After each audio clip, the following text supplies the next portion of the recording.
Une pharmacienne qui n'a jamais touché à un ballon de sa vie a humilié un basketteur professionnel. Enfin, pas tout à fait, mais vous allez comprendre. Des chercheurs ont fait une expérience sur la confiance en soi. Ils ont pris 7 pharmaciennes et lui ont mis un ballon de basket entre les mains pour la première fois de sa vie. 10 lancers francs, résultat 0 sur 10. Ensuite, ils ont fait venir un basketteur semi-professionnel. Il a tiré 10 lancers francs également, il en a mis 9 sur 10. Et voici ce qui est complètement faux. Les chercheurs ont décidé de mentir. Ils ont rendu les spectateurs complices pour manipuler les deux joueurs. Leur but, répondre à 2 questions. Première question, est-ce qu'on peut rendre un débutant absolu meilleur sans aucun entraînement? Et deuxième question, est-ce qu'on peut faire chuter un professionnel au niveau amateur juste en lui faisant ressentir qu'il est nul? Ils ont commencé par la pharmacienne. Ils lui ont bandé les yeux et ils lui ont demandé de shooter. La foule explose de joie comme si elle avait marqué. En réalité, elle ratait absolument tous ses tirs. Mais elle ne le savait pas. Elle pensait littéralement avoir réussi l'impossible. De l'autre côté, le joueur semi-pro vit exactement la même expérience. Les yeux bandés, il tire ses lancers francs. Il rate également, mais cette fois, le public ne fait pas semblant. Et il n'hésite pas à le huer à chaque shoot raté. Maintenant, on retire le bandeau à la pharmacienne.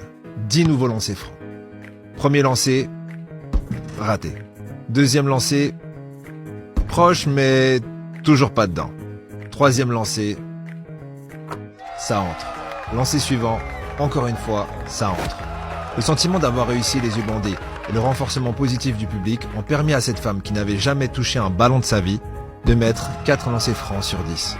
De 0 à 4, sans entraînement, sans technique, juste parce qu'elle croyait qu'elle en était capable.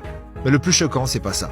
Le basketteur, lui, après s'être fait huer en shootant les yeux bandés, a aussi eu le droit à 10 lancers francs de plus. Premier shoot, ça entre. Deuxième shoot, raté. Troisième shoot, raté. Et le public est sans pitié. Quatrième shoot, encore raté. Il n'en revient pas lui-même. La pharmacienne finit avec un score de 4 sur 10. Le pro, 5 sur 10.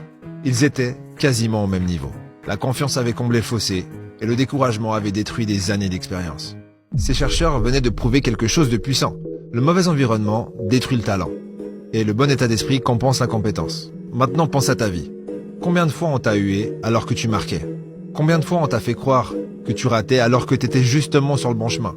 Et toi, comme ce joueur pro, tu es passé de 9 à 5. Non pas parce que tu as perdu ton talent, mais parce que quelqu'un a hué assez fort pour semer le doute dans ton esprit. La bonne nouvelle, cette pharmacienne prouve que ça marche dans les deux sens. Si le renforcement négatif peut détruire un pro, le renforcement positif peut transformer n'importe qui.